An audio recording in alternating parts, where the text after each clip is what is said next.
But here is the one thing our government doesn't seem to understand anymore, and it was on display clearly yesterday and today. And it is, being concerned about your country does not make you an extremist. If you attended a Tea Party, you were called, quote, steeped in insanity by the LA Times. You were called a nut job by the Washington Post. And your actions were seen as, quote, not really family viewing by CNN. Then you had the activists. Left-wing blogs like the Huffington Post and the Daily Kos not only mocked the Tea Party attendees as GOP plants, oh, you're all stooges, they also spoke publicly about infiltrating the event along with the groups like Acorn. They were adamant that us extremists would never be able to get together, but they were wrong. I haven't heard about a single report of violence. Have you? Imagine that kind of peace at a Code Pink protest with the lowball media estimate of 260,000 people. Or all that peace happening with the clowns at the G20 summit. Remember, we're anti-government, which the G20 people are anti-government. Meanwhile, the government says you may be an extremist if you, quote, feared, predicted, and anticipated the cataclysmic economic collapse in the United States. Okay, let's get this right.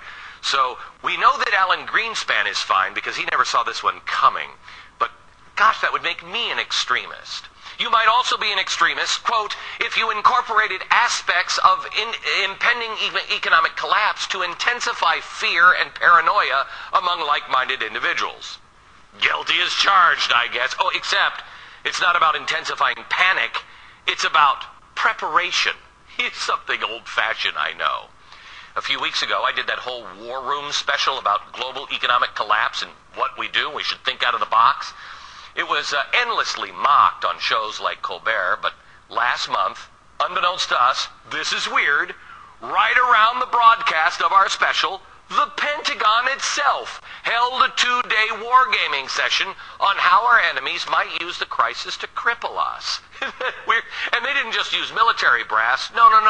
They plotted America's defense and, did some preparatory stuff with hedge fund managers and professors and executives from at least one investment bank. Gosh, that sounds like a show that we... Never mind. I'm sure Colbert will mock them as well. Let me get this straight. Bush and Obama put us on the hook for $12.8 trillion. But I'm the extremist. Lawmakers stuffed $20 billion in pork and earmarks into spending bills that they don't even read. But I'm the extremist. We have to beg the Chinese to keep loaning us money, but I'm the extremist. The Supreme Court, Justice Ginsburg, and Harold Koh, he's one of the guys who's going to help run the State Department, they both talk about transnationalism. In the New York Times, by definition, a reduced role for the Constitution, but I'm the extremist. I believe in the Constitution. I believe in our founding fathers. I believe in the American people. I think you do too. Does that make us an extremist? Or does that just make us somebody who loves his country, loves the history of our country, and refuses to sit idly by as it's reshaped and redefined?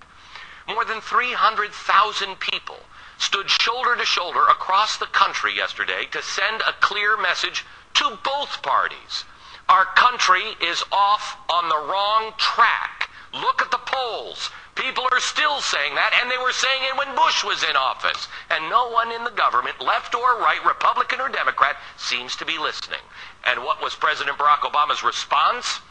This is a statement, quote, the president is unaware of these tea parties, and he will hold his own event today. Whoa, that's fantastic. Let me see if I have this right. So, people feel disenfranchised. They feel like nobody in the government is listening. And then the government issues a statement that they're not only not listening, they don't even know that you exist. Oh, well, that sure makes me feel all warm and fuzzy inside. How about you? You know what? Here's the thing that we all need to pay attention to. The government is out of touch. It's really not you. It's them. We're not the extremists. They're just out of touch.